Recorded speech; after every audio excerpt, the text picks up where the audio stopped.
Welcome to the Writers Weekly podcast, a forum geared toward the writing enthusiast and those who want to make money from their writing. I'm Brian Whidden, managing editor of Writers Weekly, and I'll be your host along with Angela Hoy, the creator of Writers Weekly and president and CEO of BookLocker.com, a full-service book publishing company. Whether you want to learn how to become a professional writer, how to find writing gigs, or even publish your own book, then you come to the right place. We'll be discussing all kinds of topics relating to the writing and publishing industries. Don't forget, you can also click over to WritersWeekly.com. There you'll find not only thousands of articles about professional writing, you can also find current paying markets and job listings to help you boost your writing career and even your bottom line.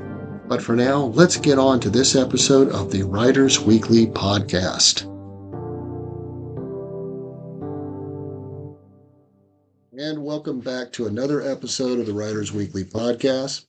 Actually, this is part 2 of episode 1. We're continuing from last week. So last week we discussed, well, hold on. Welcome, Angela Hoy. Oh, I'm here. See, I'm excited to jump into this. We had a lot of fun last week. We did. It was fun. And we're raring and ready to go. Okay.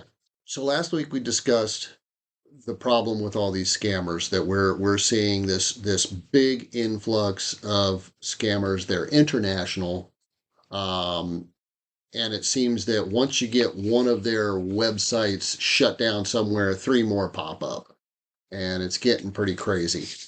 Just to review from last week's episode, basically we were talking about, we've identified at this point over 1,000. I know in last week's episode when I was reviewing it, we talked 900, we talked 1,000, but we have over 1,000 at this point. There are, basically what they're doing is they're offering publishing services, writing services, editing services, you name it. You send them your money, and they have these websites that look really, really professional, and it looks like a legit company. You send these people your money, they're going to do one of 2 things. They're going to take your money and you're not going to get anything out of it, and they're going to disappear. Or they're going to say, okay, well, we've got this part of your book done, but you need to give us another $500 to do that part of your book. Or, we've finished this service, but to get your finished product, you're going to have to give us more. And they're going to try to get more money out of you. And in the end, if at any point when you start questioning them, they'll disappear. Bottom line is you don't get what you paid for, and they disappear on you, and you don't get your money back. These are overseas scammers, and there's no way for the U.S. to touch them. At least right now there aren't. And we talked about some things that, Angela, that you found that helped you be able to identify these websites when you pulled them up. And we're gonna be able to review that again today, because we're gonna help the listeners find out how they can identify these websites before they take a big step. So at this point, we're talking now about what the Writers Weekly team has been doing to try to combat this situation. Before, it was, in the past, it was kind of enough to write some bad articles about these things going on. Now, again, like we said last week, it was never at this level. It was a publisher didn't pay a writer for writing an article for them, or a magazine or something, or it was somebody that was offering some services that didn't really give the author any value to their book sales or anything. And you would write a few negative articles about them. It would circulate around, and next thing you know, the writer gets paid. Or they get a refund. They get a refund. Yeah. The company cleans up his act, and voila, we're good. But that's not happening now. It's taking a lot more effort, even to try to get in contact with these companies. Can I break in for a second? Absolutely. The reason that it's changed is because back in the day, the scammers were located in the United States and they wanted to stay in business. Now the scammers are in Pakistan, India, and the Philippines, and they don't care if their website gets shut down, because within 3 minutes they're going to put another one right back up there and just use a different URL. Yeah. And often it's the exact same website. Something I was thinking about when I was reviewing our last episode. Do you think they're using something like WordPress and they basically just have a website? Because you say that they look so similar. Do you think they just have a template standing by, ready to just launch another one, just fill it with some more, pictures, different images, launch it again on different name? Absolutely. Most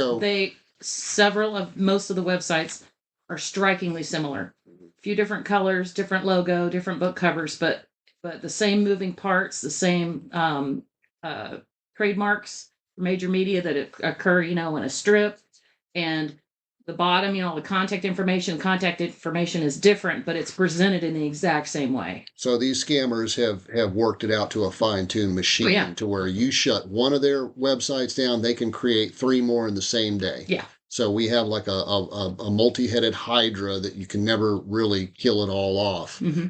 At least not yet. So working on it. So let's talk about James Walsh. You want to tell me a little bit about this man?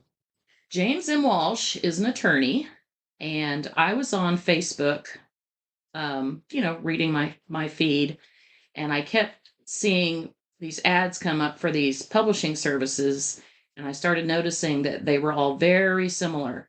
And we talked yesterday about the get published in just $199.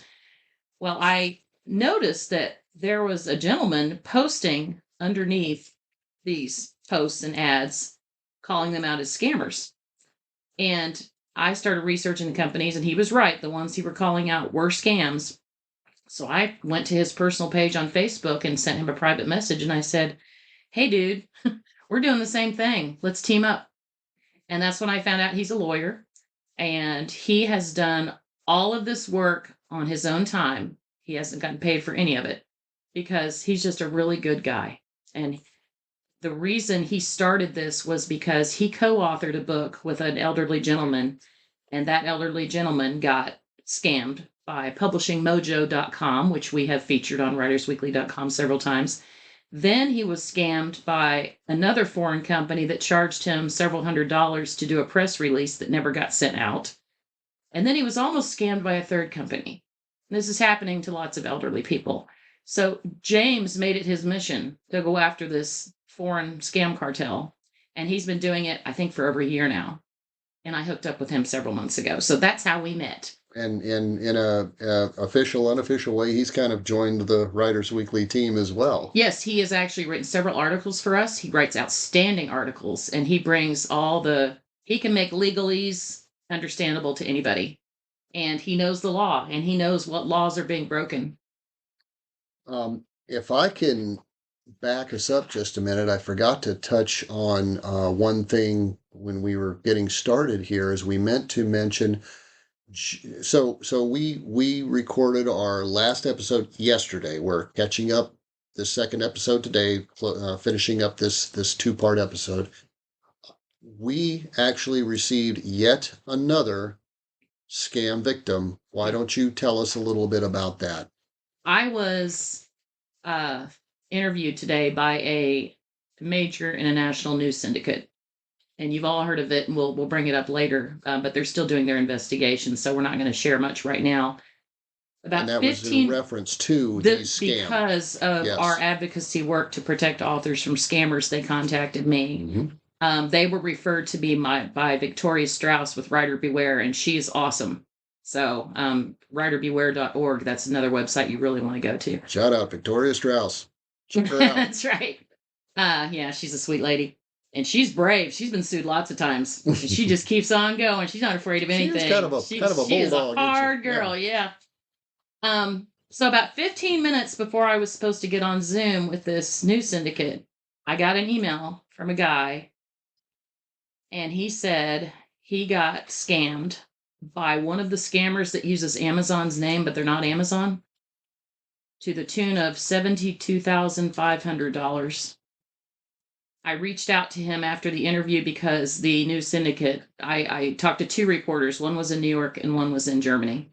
and they wanted names of victims. I said, well, I'll send the victims to you if they want to contact you, because a lot of these people are embarrassed that they've been scammed. I reached out to 7 victims today and immediately heard back from 3 of them saying they would immediately contact that news syndicate and talk to them, and including the $72,500 victim. Yeah. James, I was contacted by a gentleman named Bruce, and he was scammed by Publishing Mojo and by another company before that. And James has been giving him legal advice for free.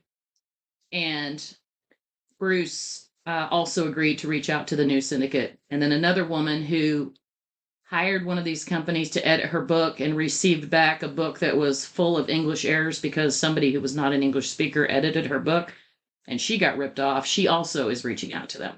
But these are all part of the same international crime syndicates that are targeting authors in the United States. And you mentioned Publishing Mojo. I don't remember if we mentioned that earlier, but that is one of the companies you identified as a scam company. That it doesn't exist other than there's a website, and I believe that's was that the company that scammed James's co-author? Yes. Yeah.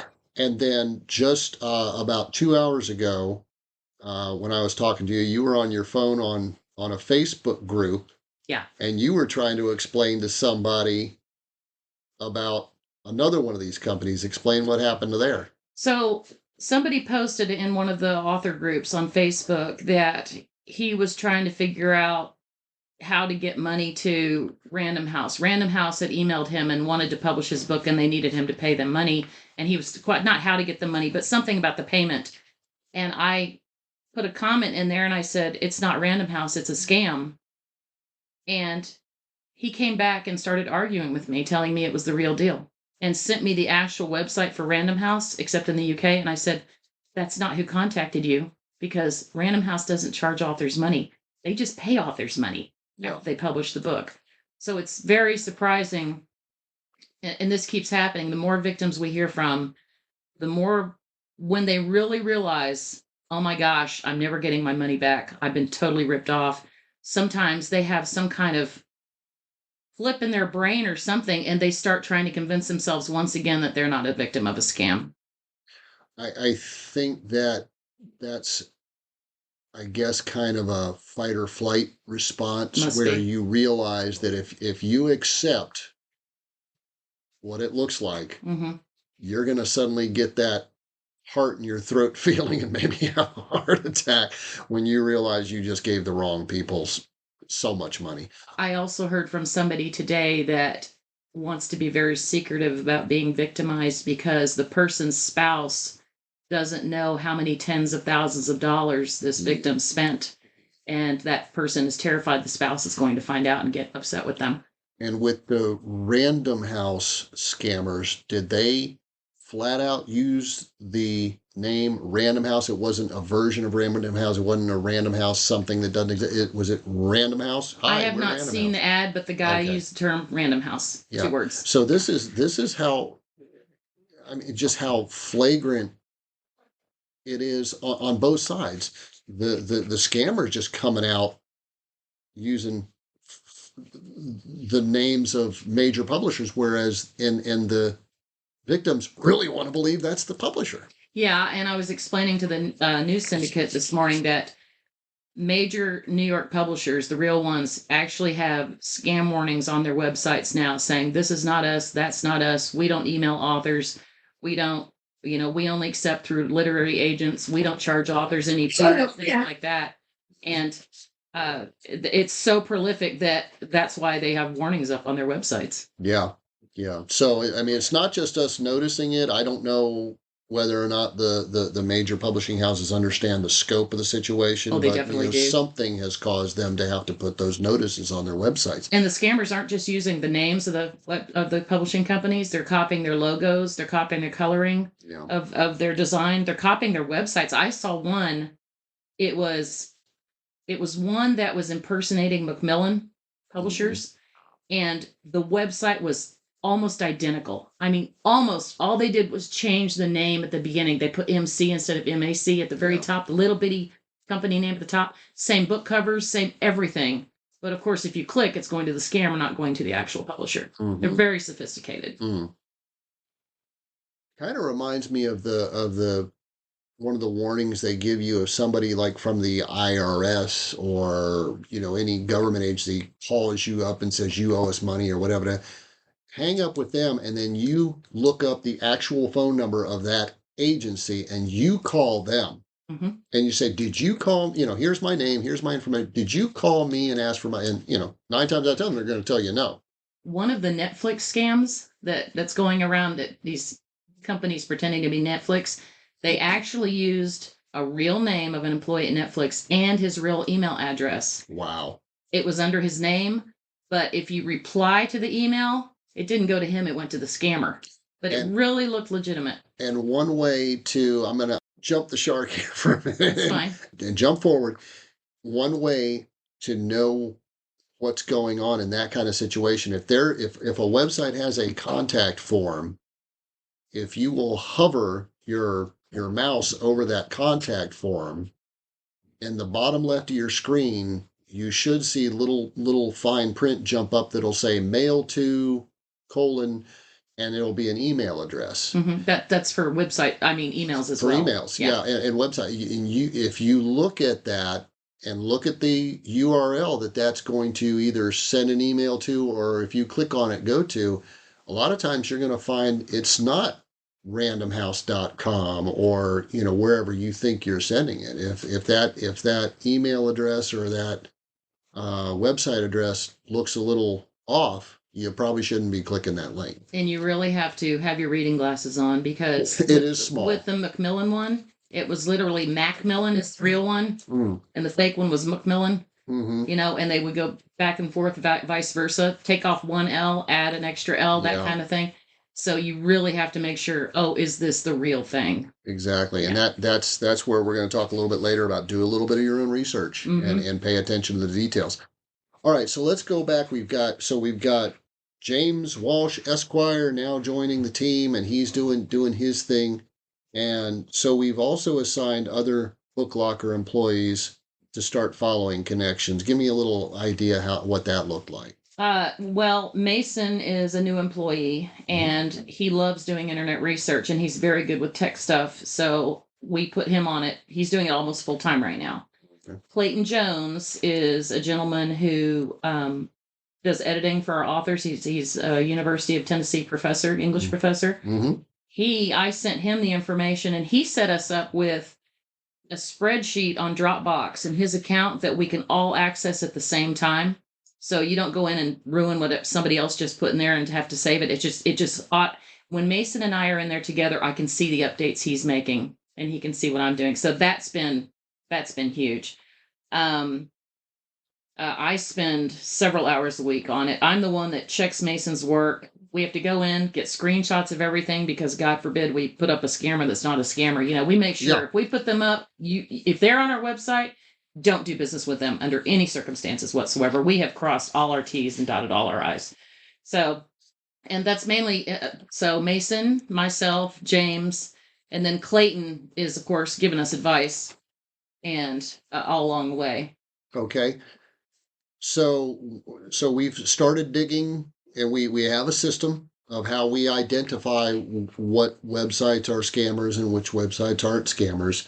And so James started trying to put out the Facebook fire a little bit. Tell me about his efforts to initially to contact Facebook. Well, if you see an ad on Facebook or a Facebook page for a company, you can report that to Facebook if there's something amiss.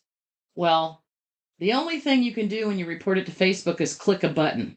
There's no box that pops up where you can say, hey, this company's doing this. It's trademark infringement. They stole my book cover. It's on their ad, everything. Facebook has no idea what's going on. All they know is, somebody didn't like this page or this ad. And 99.9% of the time, you'll hear back from Facebook and they'll say, we don't see anything wrong with it. Mm-hmm. And that's what James was experiencing. And if I'm correct, you all found a contact at Facebook. Well, I started also reporting him to Facebook, and I was getting the same thing over and over again. So I got on Google one day and I looked up Chief Legal Officer Meta, which is the parent company of Facebook. And her name is Jennifer Newstead. And if you want her email address, let me know. Jennifer Newstead. She is a chief Facebook. legal officer at Meta. Okay. Yeah. I got her email address, and I mailed her and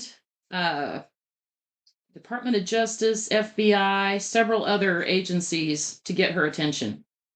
And I just boldly put to all, and I addressed, date, her name, their corporate office. It was a very, legal, a very specific professional legal letter, and told her what was going on. I received an email from Meta's investigations unit, and they basically said, "Thank you for letting us know about this. We're extremely concerned. Please send us what you have." Okay. Let's hold that there because there's more to that story. Yeah. But we're gonna leave that as a little teaser. We'll catch up on that in a minute there. Okay. So you also, I know that you've actually gone on some of these scammers' websites and acted like an interested author. Tell me about that. Oh, well, first of all, they all have very American sounding names, and I can tell you they're fake. They, almost all of them, you click on the little chat box pops up on the bottom right hand corner, and they immediately jump on you. "Hi, tell me about your book. Do you want your book for sale on Amazon?" They always mention Amazon. And I would engage them. And sometimes I would engage them directly on Facebook, private messaging. And the lies they will tell to get money out of you. And the funniest one was, and this has happened several times, ask them to send you links to Amazon to their bestsellers. Ask for 5 best-selling books. And I'll bet you $1 that what you get back are links to Amazon books that they did not publish. If you look further down on the page, the name of the publisher, not that company. If you, and we'll discuss this later, if you know when that website was created, you'll see that almost all, if not all of these books were published before that website was even in existence. And that is copyright infringement. It's also fraud. So I had some very interesting conversations, including, I was just talking to one today. I told him you're a scammer. I know you're a scammer. He kept wanting to talk to me. And I'm like, I'll play this game. Last night, I sent him the link to WritersWeekly.com/scams. He came back at me this morning, still wants me to sign up. And he sent me 2 bestseller links to Amazon. One of them, it is a bestseller. They didn't publish it. It is a bestseller. It's in the most remote category you can imagine on Amazon. It's children's books for doctors' offices. I've never seen that category before. But you know what? It is a bestseller. They didn't publish it, but that was pretty funny. I remember when I first published my book, and I think for a day it was #1 in one of those categories. Really obscure categories. that I put it up on because I think we choose 3 different categories to list it for SEO purposes. Yeah. And yeah, for about a day I was #1. Yeah. And then you're #1 because you sold 1 copy. The next day I was like number 500,299. Right. So, but hey, for a day I was a bestseller. So okay. And I know that you would engage these people, and then eventually you would be like, you would tell them, I know you're a scammer, and we either wrote an article or we're about to write an article on you. Go see WritersWeekly.com, see what I say about scammers, and we'd like a comment from you to defend what you're doing. And then they go poof. They either disappear. Yeah. Or sometimes you get some other responses and a little pushback from them. Would you like to share a little bit about what you're... Oh, I guarantee we're not a scammer. Every scammer says that. Yeah. The guy today said, we're not a scammer because we accept PayPal. Try to wrap your head around that one. So he gave me several reasons why they're not a scammer, and I responded with, has every scammer's ever said that? Says every scammer. And that again tells you how organized these people are, because that means they have people sitting there doing these chat room. There are these chat boxes. These are not bots. And these are real people. These are human beings, and they have a script. Oh, absolutely. When somebody says, "I think you're a scammer," they already have bullet points on a script somewhere to come back at you and say, "No, I'm not a scammer for this reason, this reason, this reason." I think it even goes further than that. I think they can click one button and fill that box with a response just like that. Oh, sure. For example, response, yeah. I was talking with one that was responding astronomically quickly to me, and I asked where they were located. No human had time to type that. No human had time to copy and paste it. It was bang. And it wasn't just street address, city. It was all the way United States of America. That was included in it too. Now, who with an address in the U.S. would say, "I'm at 123 Main Street in such and such a city, United States of America," or even USA, Yeah, yeah. So if you do choose to engage the scammers online, and it can be extremely entertaining, you'll start to see that they're working some magic. Yeah. And it's very sophisticated. Oh, also, I've gotten upset with them at times and taken my day out on them by telling them, "Why are you working in a call center in Pakistan or India making almost no money? I'm sure you're working on commission and you're wasting your time on me. Why don't you get a real job?" Well, James Walsh actually got he said that something similar to one of the scammers, and the guy apologized and said, "I just really need to make money for my family." Wow. And James says that especially in Pakistan, Clayton said this, there is a culture there that they know they're ripping off Americans, and that's considered okay. It's considered it's a good thing to do over there. They want to rip off Americans. Well, I think when you're a poor person in Pakistan, poverty in Pakistan is what we think of poverty in the United States is nothing compared to poverty in Pakistan, India, some of these places. And most Americans have no concept of what real poverty looks like. And you saw poverty when you were serving in Somalia. Yeah. Yep. And it's these people will do anything for enough money to feed their family for a day. And everybody from there looks at every American as absolutely filthy rich. Well, scum maybe, but they think we all have just money to burn. Absolutely. The word I was looking for is it's honorable to steal money from Americans. That's an interesting culture. Yeah. Well, you've also been threatened with lawsuits. Oh, I got to tell you, Publishing Mojo, they're hilarious. We at first exposed them to our Writers Weekly readers because they ripped off James Walsh and his co-author. So James wrote an article for us about them, and then they contacted me, and he wrote another article about them, and then I contacted them because we dug up so much about that company. They've been sued twice for trademark infringement by major corporations, not little companies. The list goes on and on and on. This company's so dirty, and they own several websites. Well, Publishing Mojo, after we ran the first two articles, actually filled out our contact form on Writers Weekly, and they wanted to write an article for Writers Weekly on how to self-publish your book. Now, I get all those contact forms myself, and I was the one who was editing the articles by James, and I'm the one that wrote the big art. They did it like twice over 2 weeks, and I sat there, opened the email, and went, do they think I'm that stupid? Do they think that somebody else at this company wouldn't know that we just ran this huge expose about their company? So they never said we're going to sue you, but they use the language like, it's hurting our reputation, and you need to take it down and everything. And I sent them one, and the entire email is an article on our website on Writers Weekly, and I responded to every one of his complaints where he said, this isn't true, that's not true. Yeah, it is true. Yes, it is. And here's the proof. Here's screenshots. I mean, I laid it on him, and never wrote me back. Yeah. And that was after they, you got to take it down. You're going to put us out of business. At some point, I think Oliver, I know the guy's name isn't really Oliver, working at Publishing Mojo, that had been talking back and forth with James and his co-author, complained that if we didn't take it down, he might lose his job. Boo-hoo. Yeah. Fine. Better you lose your job than me lose my money. Right. And we've recently had to kind of bolster our security measures around the home and office. Yep.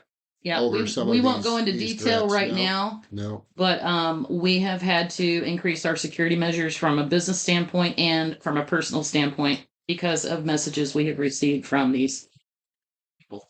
And we really have no way of knowing how connected these people may or may not be to people who are actually located on U.S. soil. When somebody tells me they're going to do something, I choose to take them serious. Yes, right. Yeah. And but then again, that's why we live in a pro Second Amendment state. That's true. Right. All right. So, Facebook. Mm-hmm. Now, we both know that Facebook is very, very diligent about making sure that they don't allow any misinformation on their website. Mm-hmm. I know this because nobody could say anything about COVID.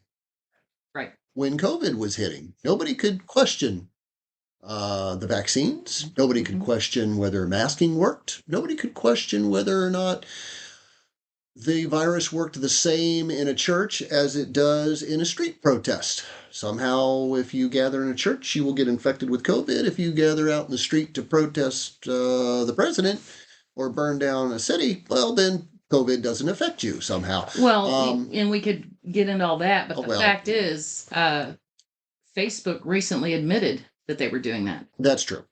Under a different administration. So we know they were doing it because they've admitted it. I remember when after I published my book, I actually started a blog to help market the book.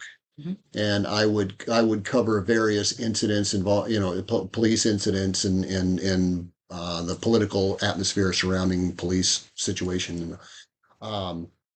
And one of the things I posted on Facebook to draw people to my blog so that then people would see my advertisement for my book and hopefully buy my book, was an article on, I believe it was one of these ambushes, just flat out ambush on a cop. And with the link to that article, I mentioned the way these things are going. And with the political atmosphere, we are going to see a huge spike in crime. Now, this was in 2020. Mm-hmm. Well, Facebook, they didn't give me a warning. They didn't take just that post down. They shut my whole account down. And I couldn't get it back. I've never gotten it back. And the exact same day I posted the cover of your book. And at the same moment, they took my personal Facebook. I'd had it for years and years. Mm-hmm. All my old friends, tons of videos and pictures, my old high school friends, gone. Mm-hmm. No recourse whatsoever. You could. It said something like you can't even contest this. Yeah, like you're exactly. You're screwed. Yeah, I just lost it. We both lost on the same day. You buried the lead in this story. I'm sorry. You forgot to tell people what you used to do for a living in the name of your book. I'm sorry. Oh, okay. Shameless plug here. The name of the book is Blue Lives Matter, The Heart Behind the Badge. I was a police officer for 15 years down in Florida. So I know a little bit about all this. It is a pro-police book. And apparently Facebook, didn't want that on their website. And therefore, both of us wound up losing our accounts. And I had mine for about 10 or so years. Oh yeah, and they took me down. We lived in Maine. And this was in 2020, and like I said, and we're not chasing rabbits here. This has to do with what we're talking about here. Yeah, we're gonna bring it back into the subject in just a second, but all I did was predict that we were going to have a spike in crime, and what happened between 2020 and 2024? Yeah. We've seen violent crime skyrocket in the United States. Shocking. Did I get my Facebook account back? No. Even though I was dead right with what I had to say. Mm-hmm. Anyway, moving forward. So with all that in mind, we know that Facebook doesn't want any misinformation on their website, on their platform. Mm-hmm. So you attempted to alert Meta. You got a hold of Facebook's Meta's legal chief investigations unit and their chief legal officer there. And you identified to them these scammers, and they started out telling you, "We're so glad you informed us about this. Please send us more information." Now the rest of the story. Okay, so I emailed them that day, and we've got 191 of the scammers on our website now. We have over 1,000 on our spreadsheet. It's slow going because we have to make sure everybody's legitimate scammer. That's an oxymoron, isn't it? A legitimate scammer, yeah. Anyway, I thought I'd give them piecemeal, send them like 10. So I sent them the Facebook link, and I copied and pasted from our article the name of the company, their website, and exactly how they were scamming people. And I said, screenshots available on request, but you can do your own research. It's easy to figure out what's going on here. Mm-hmm. Didn't hear back from them. It's okay.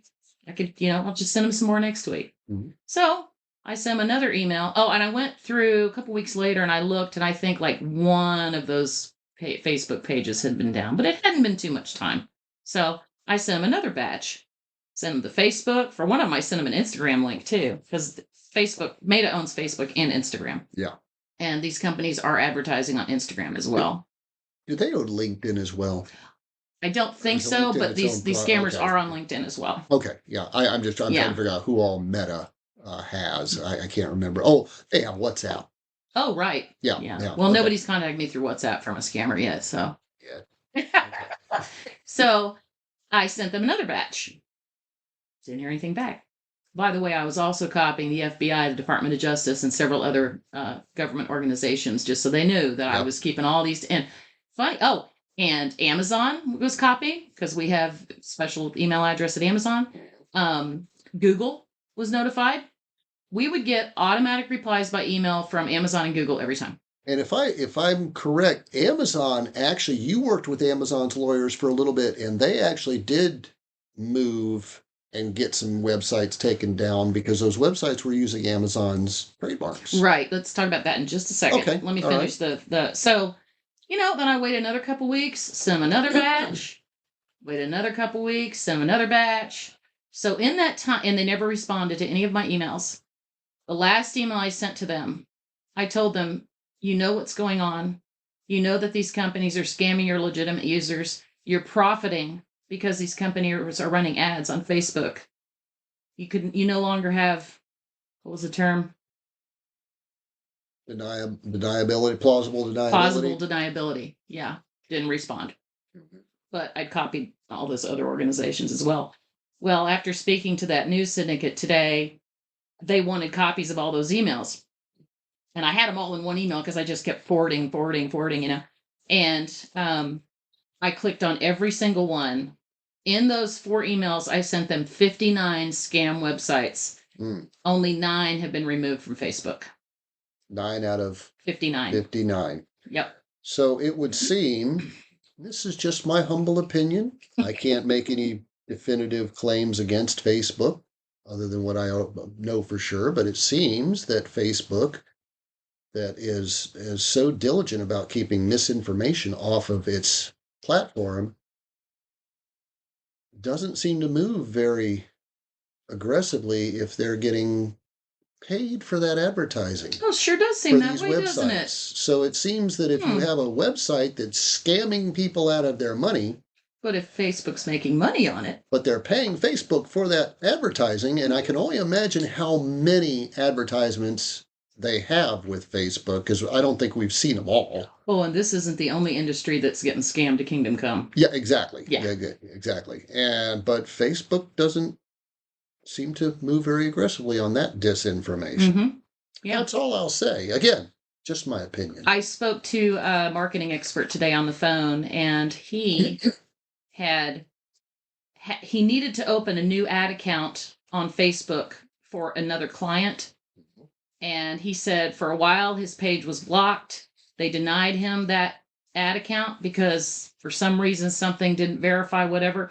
So I mentioned him. I said, it's funny that Facebook goes to so much trouble to protect themselves from getting ripped off, but what are they doing to protect us? Yeah. The legitimate users on Facebook, a lot of older people who don't know any better, people that just, they think, well, if I would assume until we found all this out, that if Facebook was accepting paid ads from a company, then that company must be legitimate.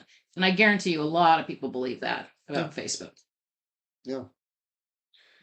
So at this point, we're going to talk about what can authors, writers, other people. Oh, wait, the Amazon thing. Amazon thing. Excuse Okay, me, we're going to jump on the Amazon. I have allergies. So do I. I know it's awful right now. I'm backing up along here. That tornado front that came through the other day, but it really brought us something.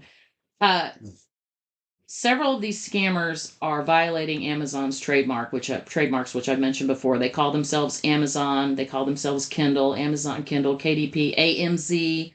They copy Amazon's logo. They copy Amazon's coloring and their websites. I sent James Walsh put me in contact with a law firm that was suing trademark infringers. Amazon was suing trademark infringers through this law firm. I sent a woman that worked there, one of the lawyers, 4 websites that are on our list at the time. This is early on. By the end of the day, all 4 of those websites were down. Now, if Amazon has the power to do that, and if you think about all the resources that Meta and Facebook and Instagram have and how sophisticated their systems are, and they are letting these scammers come in. If you click on the scammers page on Facebook and then click on About, you'll see an address. It's always a U.S. address, and it's always fake. Okay. Then if you click on, what's the word? Transparency. Transparency. Thank you. Transparency. Thank you. I had a blonde moment there. Yeah. Then you click on so click on About, then click on Transparency.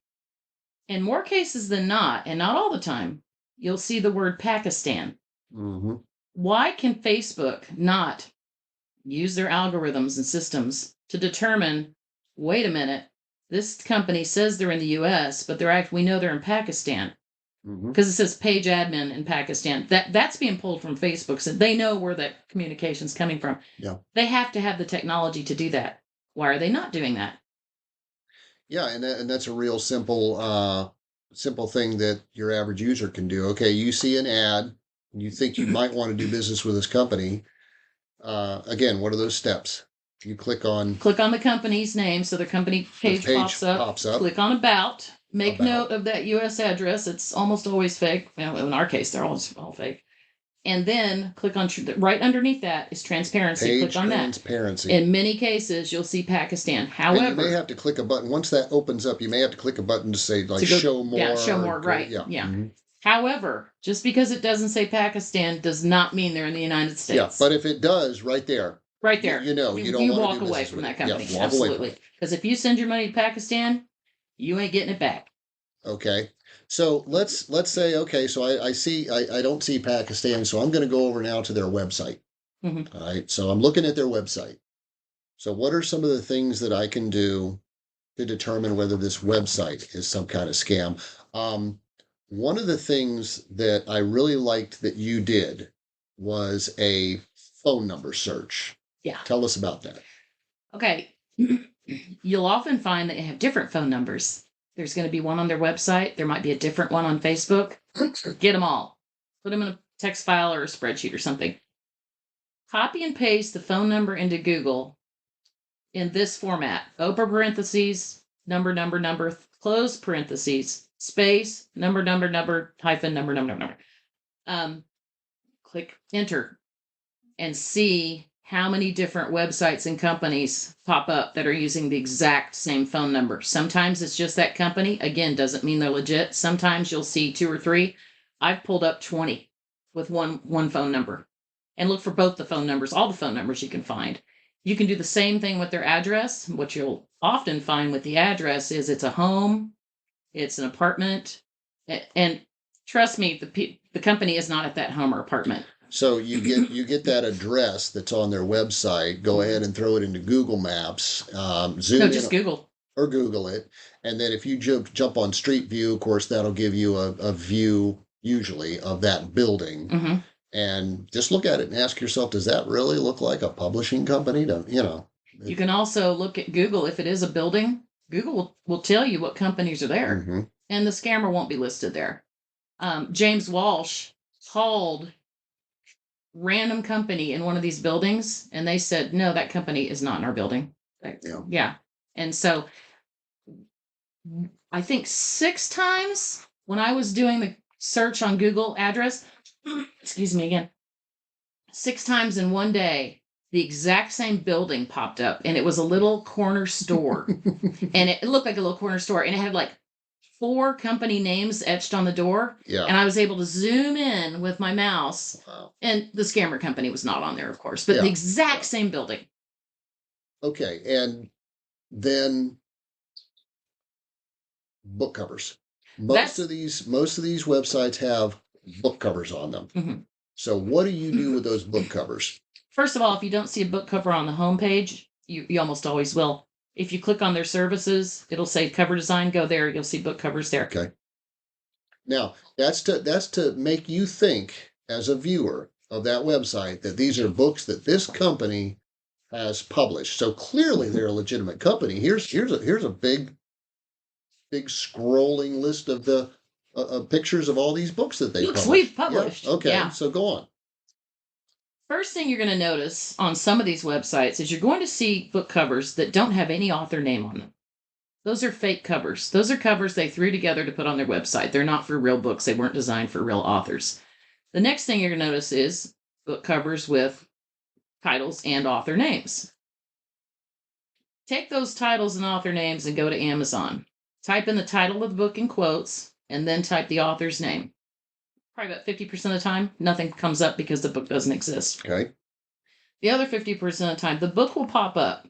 Mm-hmm. Page down till you see the part where it talks about the page count and everything. There's a line for publisher. Now this is so when you search for that book, you're going to get a list of books, and that if that book exists, it should show up in that list. So you'll click on that particular book, bring up that book's purchasing page. It's often the exact same cover. Okay. Yeah, exactly. So it's easy. Yeah, Sometimes it's a little bit different, but yeah.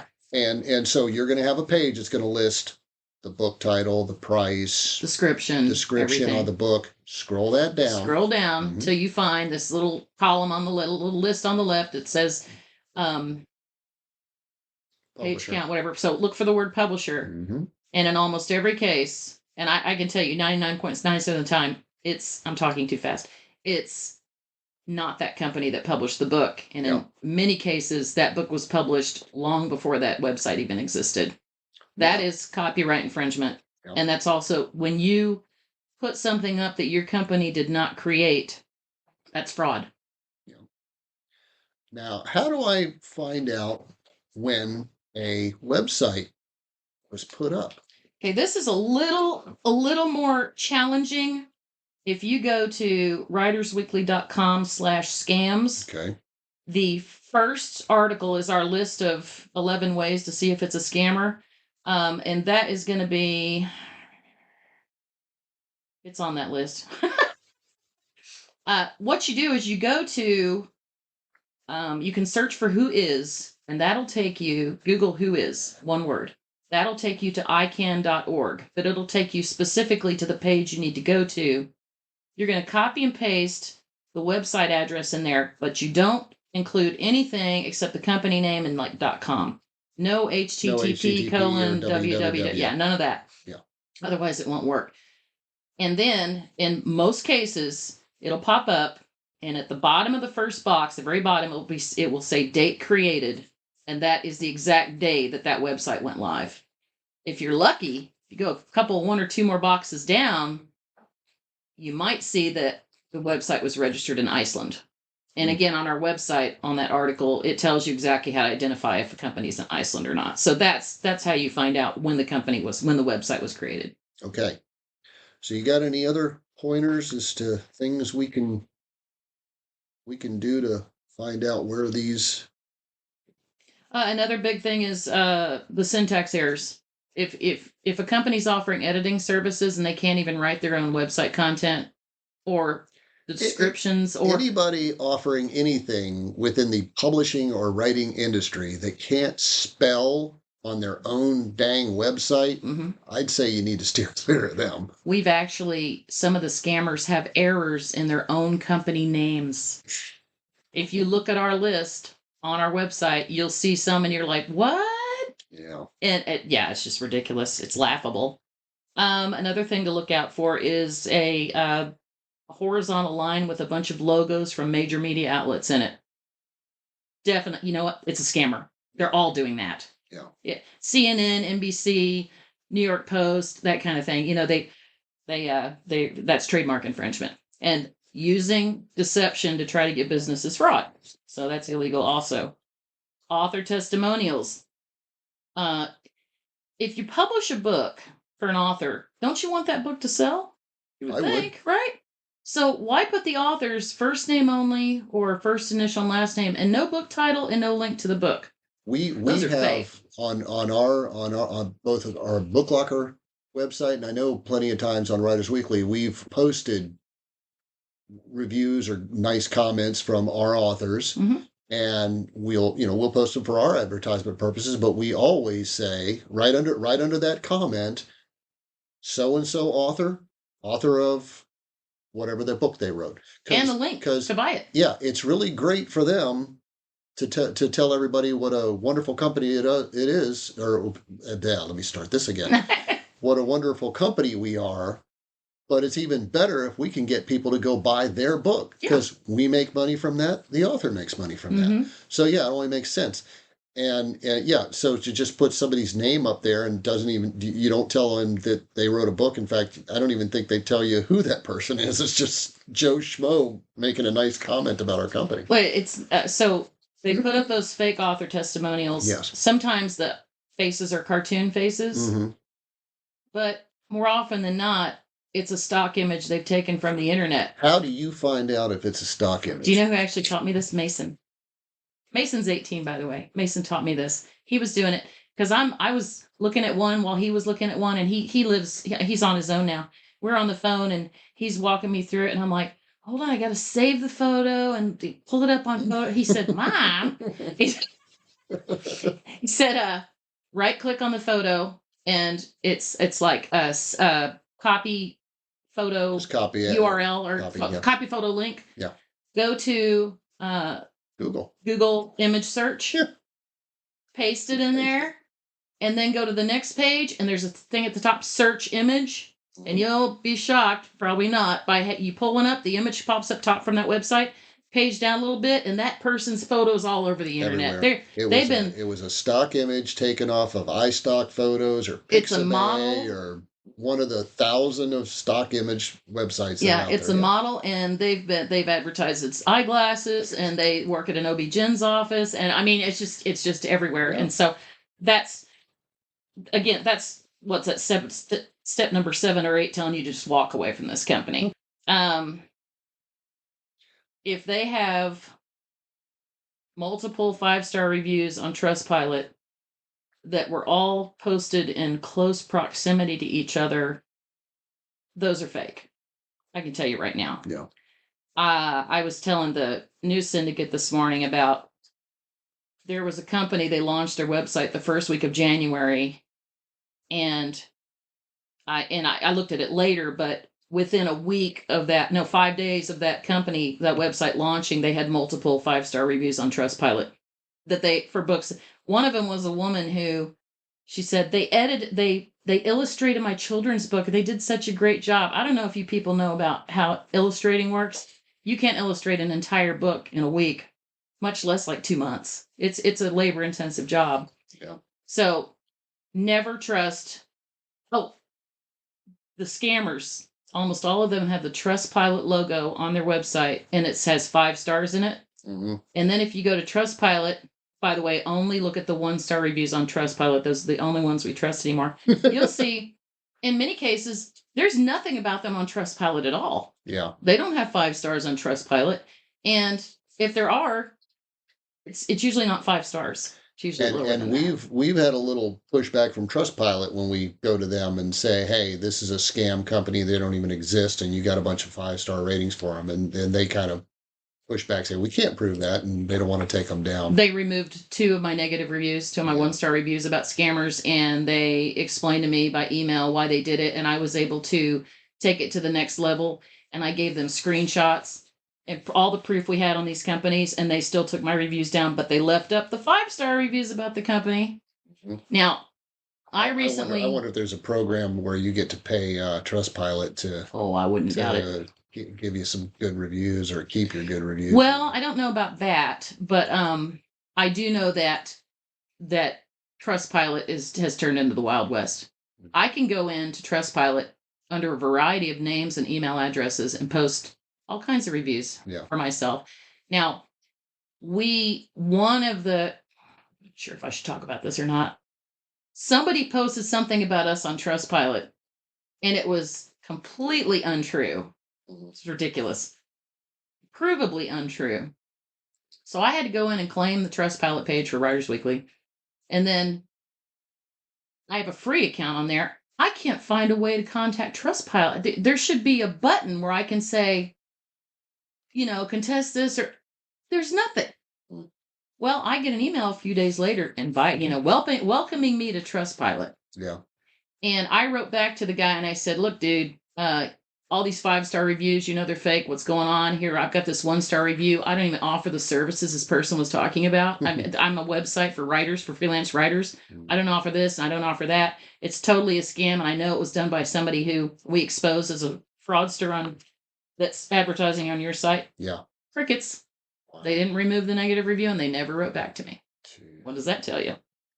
Well, let's go ahead and if there's a few other things that you can do, and they are spelled out on writersweekly.com/scams. The first link is where you want to go. And the first link is where you want to go for that for all these steps. And it behooves everybody when you're looking at a company, play around with some of these steps. Take a look at them. See what you can find. And you could wind up saving yourself a lot of hassle and money. So if somebody does find themselves getting, they find out they have been scammed, we're highly recommending that they report this. Don't be embarrassed. Don't tuck your tail between your legs and hide. This has to come out. And in doing so, you're helping others to avoid being victimized in the future. And again, a lot of these victims are elderly. Yeah, exactly. They don't have the online sophistication to know how to prevent themselves from getting scammed. And in our article, I understood you. In WritersWeekly.com, we are listing links to the FBI, the DOJ, Facebook's investigation team, Google's Facebook investigation team. Not that Facebook's going to do anything about it. And maybe if they hear from enough people, but who knows? They are getting contacted by that news syndicate. Good. So awesome. Yeah. I want to interrupt you for a second. We'll go right ahead. Go to writersweekly.com/scams. The first article is how to protect yourself. The second article is the list of scammers, the running list of scammers. In that article, we have links to all the authorities that you need to report this exactly. to. Exactly. Yeah. Additionally, you don't want to just write the FBI, the DOJ, investigative agency, and say, I got scammed. Yeah. That's not enough. And they're gonna put that in their trash because they can't do anything with it. Mm-hmm. For anybody to investigate anything, and this is not only law enforcement agencies, this is even like Facebook investigative people. If they want to investigate something, they need to know what they're looking for. They're going to pay far more attention to correspondence that appears professional from a business person. So that's why when I contact companies and Facebook and everybody, remember back from high school, well, they probably don't teach this anymore, but they taught us, the date, skip a line, name, address of the agency, regarding name of the company and website, and say, greetings, my name is so-and-so. On this day, I saw an ad or were contacted by whatever. Give as much detail as you can that's going to help them. Don't assume your that emotions out of it. You know more than they do. Yeah. Yeah, and keep your emotions out of it. Yeah, be Yeah. very, very businesslike. The more professional you are, the far greater chance they're going to pay attention to your correspondence. No bold letters, no all caps, no zillion exclamation points. No, it's, multiple exclamation, all this stuff. And again, you simply, on this date, I contacted this website at this address. They offered this service. I paid them this much money via this, ACH. I sent them my credit card, whatever, however you paid them. Then so much time went by, I didn't hear from them, or I heard from them this many times, but then, however things changed, you just need to give a good, unemotional, chronological, just the facts. And we're all writers, so we should be able to do that. And we should be able to do that if we're all writers. And it also wrap it up by, at this point in time, you probably will have done your research after the fact and realized, I'm not the only one. You let them know, I'm not the only one. Here's a link to this complaint, that complaint.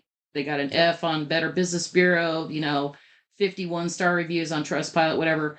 Give them a few quotes. But again, keep it very businesslike. But the more you can show them that it's a bigger problem than just you, that's even better. They'll pay more attention to that. And one of the most important facts you need to put in there is that you paid this company money and you received nothing in return. Or you weren't given what you were promised. Yeah, to a certain extent, if you are provided with a service, but it was just a really crappy service. Well, it could be like the woman I said, she ordered editing and they guaranteed her it would be a native English speaker located in the US, and her manuscript came back with a bunch of Spanish words in it and worse. That's clearly fraud. She got a product back, but it was fraud. Perhaps, yeah. It depends on what because a lawyer is going to say no, it ain't. But that's at another level. But yeah, basically, it's just important. And even I'm gonna tell everybody right now. Once you've given your money to these people, your chances of getting that money back are slim and none. The reason you'd be reporting it is so that the cases can be built, and eventually, hopefully, the government will get involved with this and put pressure on whatever country these people are in to either go after them, shut them down, or whatever. I'm sure somebody within our government has the technological ability to simply shut websites down anywhere in the world that they want. But Amazon can get it done. Yeah. That. So, but that's why it's important to report this stuff and not go silent, not be so upset that you got scammed that you just hide in the closet, because that's not going to help anybody. And it is important that if you found the advertisement for this company, whatever company scammed you, on Facebook or any other social media platform, you need to be reporting that as well, not only to that platform, but to these agencies to proper authorities, because again, in my opinion, Facebook's not going to do anything about this because they're making too much money until it costs them too much to continue accepting these advertisements. Yeah. And costing them too much is either going to be in the form of class action lawsuits or government intervention. Yep. And it's not going to happen until enough people report this stuff. Yeah. So that's why it's so important, because, like I said, clearly it appears that Facebook and some of these other platforms just don't care that their users are getting bilked out of thousands and thousands of dollars. Legitimate users that have been using the site in good faith for years and years. And it's time for them to be held accountable for what's going on. They know what's going on. We know firsthand they know what's going on.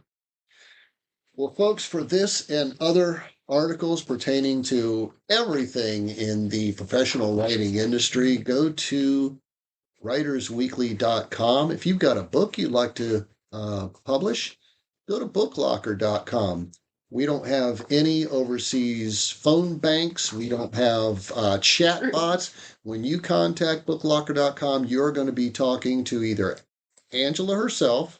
You might get to talk to me a little bit, or you're going to talk to one of our close-knit team members that are actually the ones working on your book.